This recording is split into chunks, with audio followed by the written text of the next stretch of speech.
Not the end of the season we were hoping for, but a great effort by the Montreal Canadiens nonetheless. The season comes to an end, and the Capitals eliminate the Canadiens in 5. It's time for another edition of Montreal Hockey Talk.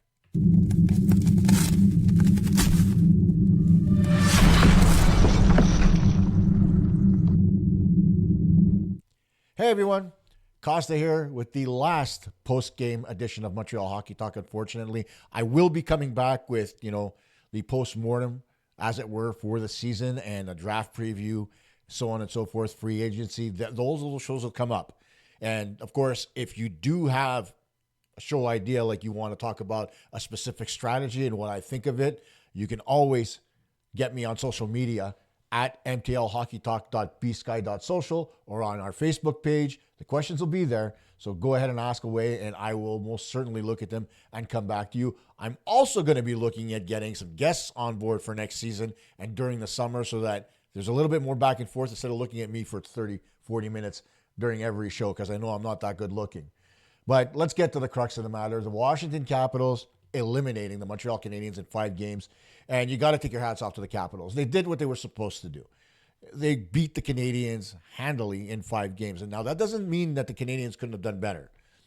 I mean, for everything that it's worth, they're a young team. They made a lot of mistakes on the ice. And Capitals, being a veteran team as they are, they took advantage of every single one of the Canadiens' mistakes in their own zone. And it ended up in the back of the net. No fault of the goaltending, but the defense needs to be better. And, there's got to be some accountability because this isn't all on the coach. And if you listen to the Hockey Night in Canada crew, to a man, they think Marty St. Louis did a fantastic job with this team, and I agree. Could he have done things better? Absolutely. But let's get away from the whole he's a peewee coach mindset. He's got 3 years experience in the National Hockey League. He's taken a team from being out of the playoffs with a bunch of young players to a team that made the playoffs unexpectedly, played extremely well, has a superstar forward in Demidov coming up, and it's all roses for the Montreal Canadiens moving forward the next couple of years with the additions of Reinbacher, Fowler, Mailloux. The list goes on and on. And, the one thing that it was tough to watch, but to watch David Savard in tears as he went into the handshake line, it's never easy to say goodbye to your career, right? I mean, you do it for so long, from the time you're a kid, and you finally decide, you know what, I can't play anymore. It's a tough pill to swallow. And, nobody thought that this was going to end in a Stanley Cup. I don't think Savard thought that either, but I think he thought maybe it would have gone a little bit longer. But to watch him, tears in his eyes, and to watch his teammates console him, that just goes to show you how much he meant to them in the locker room and how much of a leader he was. And so hats off to David Savard on a great career. But not that I was happy with the way he played. Don't get me wrong. But, you got to congratulate people for what they are. He's a Stanley Cup champion. He's been a stalwart on defense for all the teams that he's played for. He garners the respect of every team in the National Hockey League, and it's well-deserved. So congratulations, David. Enjoy your retirement. That being said, the people that we expected on Washington to be factors in this series were Tom Wilson, Alex Ovechkin, Pierre-Luc Dubois was a factor tonight. Protas was a factor tonight, back in the lineup for the first time. Logan Thompson was definitely a factor, despite the fact he got peppered in Game 3. He recovered in Game 4, and he was fantastic to start the game off tonight. And that's kind of where the Canadiens lost. It wasn't because of anything that they did or didn't do. Well, maybe because they didn't score on Thompson early, but they had control of the hockey game. And they allowed one goal to throw them off. Because at that point in the hockey game, they were out shooting the Capitals 8-2. And suddenly, all of a sudden, after that one goal went in on the Capitals' third shot, and I believe that one was off the stick of Ovechkin, right? Off the power play. Face-off win. Dvorak stick breaks, and he pops it in one-timer. Not much that Dobish could do. Not much anybody could do because you don't have enough time to get there. It was a clean win. What's done is done. But once that goal went in, something happened to the Canadiens at that point, and they completely got away from their game plan. All right? And that led to the second goal by Chychrun. Because from that point forward, Ovechkin scored on the Capitals' third shot of the game. From that point forward, the Capitals outshot the Canadiens 8-1. And to me, that's unacceptable. I don't care what the circumstances are. You can't just flip a switch and turn off like that. Something's in your head, right? And at that point, you got to talk to your players on the bench. If you're not going to take a timeout, which I don't think you do in the first period, obviously, especially in a 1-0 game, you got to sit down and you got to talk to your players on the bench, especially during TV timeouts, and ask them what's going on. Why are you guys playing like this? We had a game plan. Get back to it. Get back to it. Raw. Don't be negative. You got to be positive, right, with the messaging. And I think they were, but I don't think the message got in there. I think they got nervous because it's an elimination game, because they're young. And so what happened? We saw that whole, and I got into a great conversation on social media with Matt, and if I forget somebody, I'm sorry. There was Matt, I believe it's Daniel, and we were talking about the defensive zone coverage, because what I saw initially was Savard leave his side of the net, go across to Chase Dubois, bump into McMichael, and then chase a little bit more, leaving the back door open for Chychrun. But there was a lot more that went on there. Suzuki had his check. He was on McMichael. Slafkovsky had his check. He was covering the guy coming in from the point. And then you had Dubois coming from behind the net and Chychrun coming off the point. Now, all 5 Canadiens players were looking at the puck. Caulfield didn't realize that Chychrun was in on the back door until it was too late, until he saw what Dubois was doing, where he came out to the hash marks and made that pass. But the worst part about that goal is that the Capitals were in the middle of a line change and only had 4 players in the offensive zone. So they were shorthanded, essentially. It's equivalent to a shorthanded goal, because you only had McMichael, Dubois, Chychrun, and I didn't see who was the player that Slafkovsky was covering, but 4 guys in the zone. If you look at my social media feed on Blue Sky, I took a screenshot of the picture. You'll see clearly there's only 4 guys there. And so that kind of pissed me off, because under no circumstances should you allow a goal like that when you outnumber the other team. You're giving them an odd man situation when you've got numbers in the defensive zone. A big no-no. And it's a fault in man-to-man coverage, but moreover, it's a fault in the understanding of man-to-man coverage by the players, because at the end of the day, if you see the image and you look at it, Hudson has Dubois covered, right? He follows him out from behind the net. He's got him covered. He's waiting for the pass to go across ice. Savard comes over, and what does Hudson do? He backs off, which is what you're supposed to do. But the thing is that Savard should have never chased that high, because Hudson was already on Dubois. And so that coverage went out the window. And so it becomes a 2-0 game. And then you get Tom Wilson scoring, again, on the power play to make it 3-0 in the second period. And again, no fault of Dobish. Dobish was fantastic. He is the only reason this game was as close as it was. Okay, because, well, Logan Thompson won as well, and so were his goalposts, because I think the Canadiens hit 3 or 4 of them in the hockey game, including late in the third period off the stick of Nick Suzuki. But, you got to be lucky to be good to be lucky, and that's what Logan Thompson was in the third period. He made a bunch of good saves, but he also got lucky with a couple of shots that hit the outside of the net, the outside of the posts, and went out. So, the Canadiens were that close to actually tying the hockey game. But when you look at it all and the grand scheme of things, there are 2 things I take away from this entire end of season run. One is, it looked to me like the Canadiens were running out of gas in March and April. They showed a lot of character and coming back in a lot of games, winning those games, whether it's in regulation or overtime, but you could see that their legs were failing them. And then in the playoffs, just too many defensive mistakes. And you could bring that up to fatigue or whatever you want, but there were a lot of mistakes. But, you have to be proud of this team. They're a young group, the second youngest in the National Hockey League. Next year, you've got a bunch of good talent coming up to the main club. And so there is a lot to look forward to. There's also a lot that needs to be corrected. And the defense is one of those things that needs to be corrected, right? Right now, you've got Mailloux and you've got Reinbacher playing in the AHL playoffs. I believe they're playing Cleveland in this series, and they went up 1-0 tonight. Jacob Fowler getting the win on that hockey game. But, the defense made so many errors. So many errors. Of course, I outlined it throughout the series, and you can go back and look at the shows. David Savard, unable to move, was a liability on defense. When you've got a defenseman that is not mobile and cannot move, Even Hal Gill, and I compare the two because Savard employs that same type of blocking style down low on the penalty kill where he goes to one knee. Even Hal Gill, when he had to move, he was up on his feet and moving around, and he can move around well, despite the fact that he was 6'6". David Savard would go down, and tonight you saw him. He went down at one point, and then he got knocked on his keister at another in that same shift, which led to the third goal by Wilson. You can't afford to have your defenseman fall on his ass and give even more room to the offensive team, to the Capitals. You can't. And so to go down like that and then to fall, I mean, just part and parcel of my frustrations with Savard being played so much.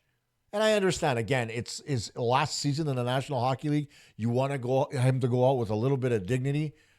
But again, going out the way he did and the way he was playing is not David Savard type hockey. So it was tough to watch. And so the team needed to make a decision and say, listen, you need to sit out. I know you want to retire on the ice, but you need to sit out because we need to win a hockey game.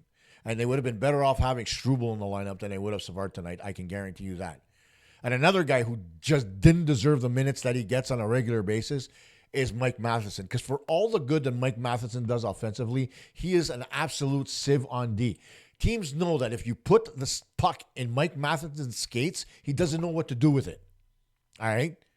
He'll just, try to kick at it. He'll forget that there's a player bearing down on him. He'll try to kick at it, and he'll try to play it to his stick, and he always gets caught. How many times in this series, whether it was Dylan Strome, whether it was Mangiapane, not Mangiapane, whether it was Duhaime, the list goes on and on. Guys would put it into his feet and blow by him. Even there are so many instances, and you can go back and look at the video. I'm not going to sit here and outline them all. But the biggest thing that Mike Matheson has to do, and I've said this before, I'll say it again, stop thinking you're Lane Hudson. It's easy to watch a kid like Hudson who's shifty on the ice and is able to get around players because of his head fakes and whatnot, but you can't be that same player because your skill set is not the same. And I think Matheson got caught up in the hype himself and tried to do things that he couldn't to try to play, as equally as well as Hudson offensively. But at the end of the day, he ended up coughing up the puck, giving it away, and when it was in his feet, like I said, he would completely forget to play physically, forget to take his man, and just allow people to skate around him and score. And you cannot do that at this level, at this stage of the season. In the playoffs, you need to bring your best game forward. It means playing physical, keeping your position, and making the right reads. He didn't do that. And in saying that, Lane Hudson was also guilty of making bad reads. He was also culpable on that second goal. He shouldn't have been that high up. He was at the hash marks in the circle. You shouldn't be that high up. You should be lower. You should be allowing your center, who's Suzuki, to be able to pursue the other team center, who was Dubois. But that didn't happen. So again, Hudson with the mistake there. A lot of other mistakes that Hudson was making was his inability to shoot from the blue line, was pigeonholing him and reducing the flanks to non-existent. Okay, it was forcing the wingers to go too far outside the dots and having bad angles to shoot from, which is why when the puck would go to Demidov, he wouldn't shoot the puck. You could see that he wanted to step in and get a better angle, but he couldn't because the Capitals were taking it away, which is what they should have done. But if you would have had a little bit better puck maneuvering and you would have had Demidov maybe come a little bit closer to the point, a shorter pass from Hudson could have led to a couple more shots from Demidov. And by the same token, Cole Caulfield, who started, or I shouldn't say started, but in the series, he ended up a little bit further to the outside than he was originally. When he scored in Game 3, he was inside the dots. When he was effective in Game 3, he was inside the dots. The minute Washington pushed him outside the dots, his effectiveness disappeared. And that's the problem with the Canadiens. They need to make sure that defensively, everybody does something different. You can't be a one-trick pony. You can't be, I'm the passer from the blue line. My name is Lane Hudson. You can't be that guy. Okay? For all the good that Hudson does in his own zone, being able to separate bigger guys from the puck and skate away with it, he makes a lot of mistakes at the offensive blue line and in puck distribution. And literally shot selection. He's got lanes, but he waits way too long to shoot the puck, and he's forced to pass to the outside. That's a detriment. He's got to get better at recognizing where the shooting lanes are and getting those pucks through. And I'm not going to talk about getting pucks through right now. I'm going to talk about it a little bit later. But, oh my God, that part of the game really, really needs to get better for the Canadiens if they're going to be a better hockey club. But by and large, with the addition of guys like Mailloux, guys like Reinbacher, to what we already have in Struble, Xhekaj, Gouli, and Matheson. I mean, I'm putting him in there, but, I'd like to see them move him, but that's just me. Adding those two players is going to make this defense a lot better next year, so there's a lot to look forward to, and those major problems may very well get cleaned up. But working with Lane Hudson to have him recognize when to shoot the puck, when not to, there's a guy by the name of Andrei Markov who is really good at that. You might want to get him to come in and talk to him and show him a couple of tricks. Might help him out. I think all Andre needs is a phone call, but that's just me. Now let's talk about officiating and player safety. Here's a subject I really didn't want to broach because, I find it to be a sellout when you lose a series or you lose a hockey game to blame the officials, because everybody's suspect of the officials' way of managing the game. But in this series, and in other series as well, it's not just this one, you can tell it's selective, all right? And that there's more focus on one team than the other. And I don't know why that was with Montreal and Washington, because there are guys on Washington, Tom Wilson, Duhaime, Mangiapane, there's a few others as well. Protas is one of them, but he only got in the lineup late. They play on the edge of legal and illegal. In fact, the hit that Wilson put on Carrier arguably could have been called head contact, but it wasn't. If you look at the replay, it looks like his shoulder makes contact with his head first. Now, granted, given the angle, that's one thing. There could have been another angle showing him glancing off the chest into the head, at which point it's not main point of contact. But you need to look at it a lot deeper. And you have to look at the officiating for what it's worth. There was a penalty call tonight against Slavkovsky. They called him for slashing. The guy dropped his stick, and they called him for slashing. It's too easy to call slashing on guys now. If you break a guy's stick, okay. If you knock it out of his hands, you know what the problem is? He's not holding his stick well enough. I forget what the coach's name was, so forgive me. He's long dead anyway. But when I was playing, I'd say U11 back in the day, I had a coach in Outremont who, he was the head coach and his assistants would run all the drills. All he would do is skate around the ice, and if you were skating up the ice with your stick in one hand and going to go catch a puck, he would skate by you and just whack your stick. And if it fell out of your hands, you were doing 10 push-ups, because no matter what, your stick should not leave your hands. And I learned that, and I kept it as a case in point. Players now, though, they hold their sticks loosely because, hey, if somebody knocks it out of my stick, out of my hands, it's a penalty. There used to be a time where a stick check was a good hockey play, okay? You lift a guy's stick up and you take the puck away, it's a good hockey play. But now, if you lift a guy's stick up and his stick goes flying out of his hands because he's not holding it tight, it's a 2-minute penalty. Somebody figure this out for me. You break the stick, I have no argument.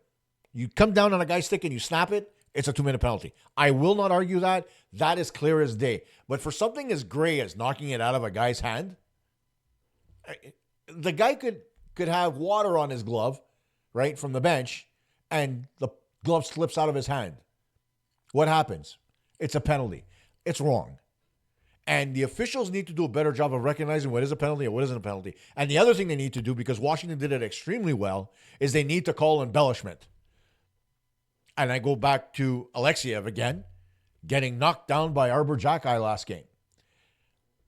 He fell like somebody knocked him over with a cement truck. The guy is 6'5", okay? And Arbor Xhekaj barely touched him, and he just dropped like a stone. If that's not embellishment, I don't know what is. Washington made the Canadiens look like giant killers. But they're not. They're one of the smaller teams in the league, right? Everybody complains of how small they are, that they can't do damage because they can't be physical enough. And yet the referees call penalties on them every time somebody else falls to the ice near a Canadiens player. Something's off there. And I think the NHL needs to look at officiating a little bit more closely. This game is too sacred to have shitty officials. And there's plenty of officials that I know personally that, there's a kid by the name of Hunter Gaspar going up to the OHL. And he takes a lot of pride in his ability to officiate. He's a linesman now. He wants to be a referee. He referees in Junior A. And he does a fantastic job. There are guys that take pride in being officials. Do the NHL referees not take pride in it? I know Wes McCauley does. But, even Kelly Sutherland, his standard of officiating has gone down the toilet. And whether it's the league confusing officials or whether it's the referees just not giving a shit or refereeing based on reputation, which I think is bullshit. I mean, something has to be done and something has to be cleaned up because we're going to go right back to where we were before the rule changes in 2005 and the removal of the red line. Because the reason they did all that is because all the clutching and grabbing and, the hooking and whatever, slowing guys down. But now what you've got is every little stupid little thing getting called on the ice, and it takes away from the integrity of the game. It's got to be fixed. And, I'm not going to say the Canadiens lost because of the officials, because they were pretty good up until tonight in killing penalties. So we'll get away from that. But being in the penalty box often enough, it takes away from your ability to have rhythm during a hockey game. So I don't know what to say more than that, but the NHL definitely needs to take a look at officiating and clean up their act because it's hot garbage right now. Now, we're going to talk a little bit about my favorite person on the Montreal Canadiens, and that's Sam Montembeault. Not for any other reason other than something I pointed out a hell of a long time ago that the Canadiens seem to not address, and that is his overuse. And that's what led to his injury. When you have a goaltender pull something like a hamstring or his groin, it's because of the fact that he plays a little too often and doesn't allow his body to heal. That's what happened to Monty, because it wasn't any strenuous movement that caused it. It was an easy save where he went down on the butterfly and went to get up, and as he moved laterally, pop, you saw him grab his leg. And I get back to the fact that, okay, Primo did not play well early on in the season. They sent him down to Laval. Actually, they kept him here in Montreal way too long before sending him down to Laval. But when they did, they brought up Dobish. They used him for a few games early on. He went 5-0 before he lost his first game. And then after he lost his first game, they sort of got away from using him as often. I can kind of understand the reasoning behind it, but the thing I can't understand is how you expect a goaltender whose maximum, was 41 games in a season when he platooned with not only Jake Allen, but Caden Primo as well. He had his career high 41 games to expect him to play 60 plus. And this year, with the playoffs, he ended up playing 65. And so that's a lot for somebody's body to take when they're not used to it. And you can admit as much as anybody else that Sam Montembeault is not in the greatest physical shape for a goaltender. You see, he's a little pudgy. There's nothing wrong with it, don't get me wrong. But guys that are that big do not endure as long, right? When you're taking yoga and you're lanky and you're able to, you're more flexible, you tend to last a little bit longer. Case in point, I've said for years that I don't like Montembeault's lateral movement because he lifts up one leg off the ice. That is effectively because his flexibility is in question. And nobody seems to see it because he makes saves. I get it. But I see those little things because I was a goalie. Okay, so when he slides across and his left knee comes off the ice as the shot's coming in before he settles into the butterfly, that's a problem. He was having issues this year getting square to shooters, and that's why he was getting beat a lot of times. And that comes down to movement. Now, whether it's mental fatigue or physical fatigue, we'll never know because they'll never admit it. But at the end of the day, you cannot use a goaltender who is not used to playing that many games, 65 games in a season. He's not Carey Price. Carey Price got used to playing 50-plus games in junior. Okay? So, he was acclimatized to that type of workload. Between playing for the Tri-City Americans and playing in the World Junior Hockey Championships and whatever else, Carey Price was used to playing that many games. Marty Brodeur was used to playing that many games because his teams would go deep into playoffs.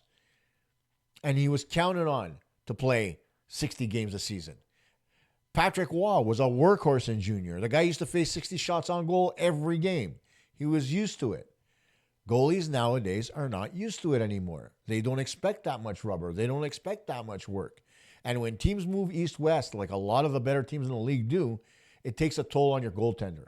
And you need to give him the proper rest to be able to get his body back in good shape. 2 weeks off during the Four Nations did him wonders. He came back flying. But after that, after maybe the fifth game, he started to break down a little bit. And you could see it. And it's fatigue, guys. You're human. You're going to get tired. And that said, you take a look at what Jakub Dobeš was able to do in such a short period of time. I mean, he clearly is the second best goaltender in the Canadiens organization right now, right? Arguably. Connor Hughes would be right there as well, but of course he's injured. But, you know, he's arguably the second best, maybe even the best. But, of course, he's a rookie.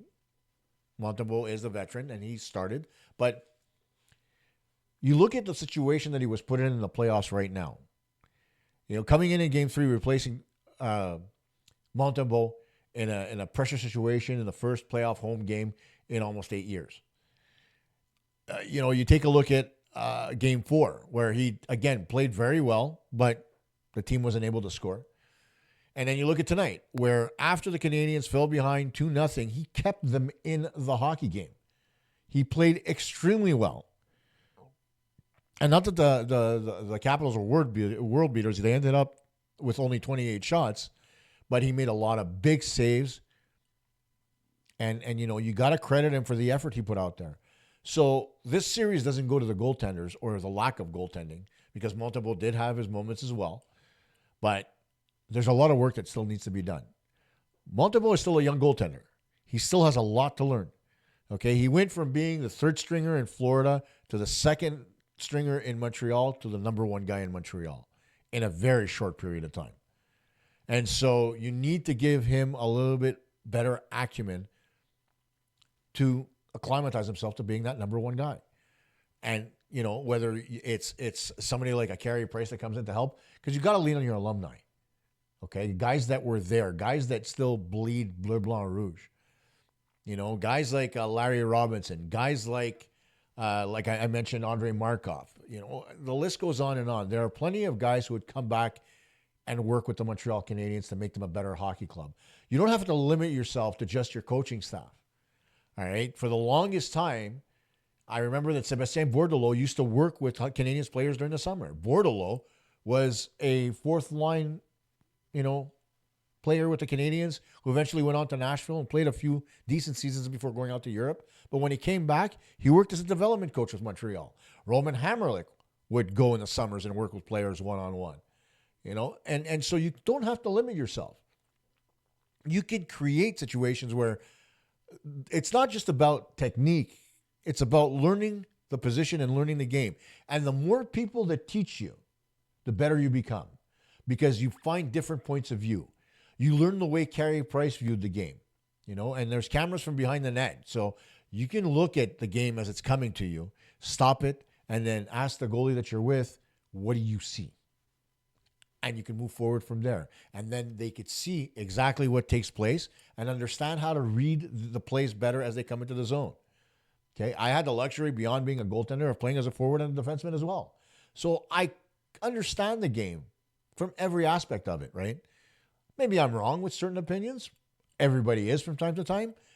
A lot of times I'm right. A lot of times I change my mind because I have a good discussion with a listener. It is what it is. And I'm always learning every day. And anybody who's involved in hockey should. Goaltenders included. The goaltending situation in Montreal is not horrible, okay, despite my yammerings. But when you see somebody repeat the same mistakes over and over again, it tends to get very frustrating. And I think that Montembeault, with a little bit better tutelage from somebody other than Eric Raymond, would be better off. I think a better goaltending coach, the Canadiens would have better goaltending, and they'd be fine. You need somebody with a little bit more experience. I'm not saying to go out there and get Rolly Melanson, but I happen to know that a guy like Marc Champagne, who used to be the goalie coach, the personal goalie coach of Yarra Halak would probably be available if you call on him. I know that Halak did a lot of good things over his career, and a part of that is because he had a good goaltending coach in Champy, so why not? No harm, no foul. But we'll see what happens. Now, let's all remember one thing, that making the playoffs this season was a gift. We weren't supposed to be here. Back in November and early December, we were close to the bottom of the league, right? And so, at the beginning of the season, hopes were brought forward. We were supposed to be in the mix. That's where they wanted to be. They went out and picked up Laine, and all of a sudden we had a sniper. Guy scored, I think he got to 20 this year, or maybe 19. But, he was injured too, so did a pretty good job, despite the fact that most of those goals were on the power play. We'll talk about that in the post-mortem as I go through every single player on this team, what needs to be good, what needs to be bad, what needs to get better. That's the way I'm going to structure the whole thing. But by and large, once they got Laine back, and once they got to that Christmas break where they really turned it up, hope was starting to come forward for everybody. And now I called this, again, before the season started, I said the Canadiens can make the playoffs. People thought I was nuts. All right, and that's when I first started the podcast, and I was kind of working in the dark a little bit because I didn't have my lighting yet. But you have to keep in mind that this team is young. And you knew that there were going to be growing pains. Hudson was going to make mistakes. I don't have his stats in front of me, but I think he was at least minus 20 this season, probably more. But, you take the good with the bad when it comes to a rookie. The same could be said, for other players on the team. When you're looking at, Alexander Carrier coming over from Nashville, he did a great job, but he made his share of mistakes. Mike Matheson went backwards this year, badly. And I think that he can bounce back and be better next season, but, get away from trying to think you're Hudson and you'll be fine. But overall, you take a look at this team, you've got Suzuki, Slavkovsky, Demidov, Caulfield. There's all kinds of good things to think about. And one of the things that the Canadiens can work on in the offseason, or even whenever, is their ability to get pucks on net. I don't know how many times tonight I heard the glass or I heard the boards because they missed the net. That's got to stop. And you've got to go back to basics. Get the puck on net, work for rebounds. Yes, you're a skilled team. But a lot of times, skill isn't what wins you hockey games, especially not in the playoffs. It's will. And the will to get the puck to the net and fight in those dirty areas to get the pucks towards the net and behind the goaltender. But there's a lot to be said about getting to the playoffs and just the experience alone. That building in Game 3 and the noise in Game 3 is enough to send goosebumps and chills up anybody's spine. Hockey Night in Canada referenced it and thanked Montreal for reminding everybody what the game of hockey is supposed to look like. Loud, exuberant, fun. And so if you give that experience to a bunch of guys who are making big money and forgot the reasons why they got to start playing the game in the first place, the demeanor starts to change. They revert back to that kid on the pond who wanted to be out there 24/7 with a puck on his stick. They remind them that, hey, playing in my local rink and, going for a hot chocolate with my parents after the game's over with my mittens on was, cool. And those morning practices where you got up and you were freezing your nuts off, but you still got up because you loved the game that much. That's what that feeling in that arena brings to the table. And so the gift that the Montreal fans gave to those players, those 20 guys that were dressed that night, is something they'll never forget. Can you picture what Demidov has in his head just with that noise? He got a taste of it when he played his first NHL game and he scored in his first NHL game. The place erupted. But playoff noise is something on a whole different level. And it's something a player never forgets. And the one thing that it does, it makes them hungry for more. So there's a lot to be done in the offseason by Marty St. Louis and his staff. There's a lot to be done by Kent Hughes to get this team better.